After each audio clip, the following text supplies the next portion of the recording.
Hi all, here we are with Gimbal version 6. As you can see, it is a major redesign.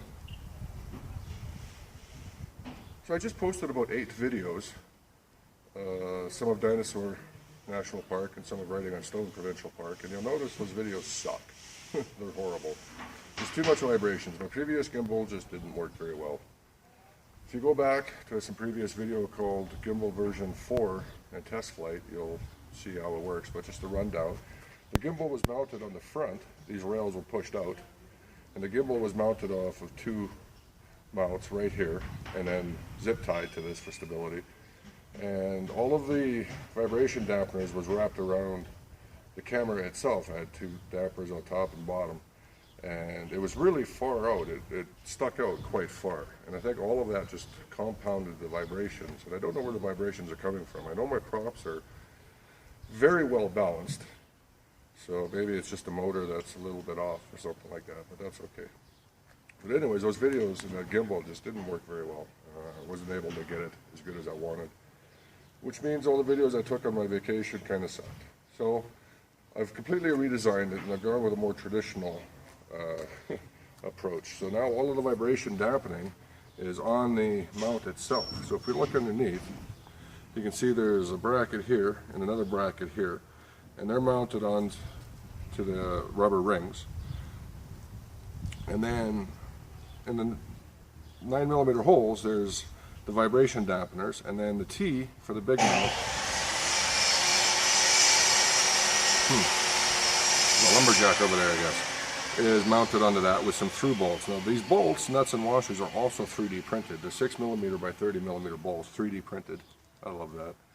And then the camera mounts underneath, and this is actually a very good gimbal. It worked very well, and as you'll see coming up, I've taken some videos with it, and I'm very, very happy with it. This also allowed me to make all of the front bits a bit shorter, because now I don't need vibration dampening here. So I've only gone with the half arm, and then a single mount point with the servo, instead of having a second mount over here and this coming out. So that saved some weight, but the weight has been taken up by this. This is added, so it's really about the same weight as before. But the other problem I think I was having with the other mount is that because it was mounted way up front and then it came out way so far, is that any little bit of vibration that was there was being compounded by the lever action. So if it was shaking just a bit here, by the time you get out to the camera, it was shaking quite a bit.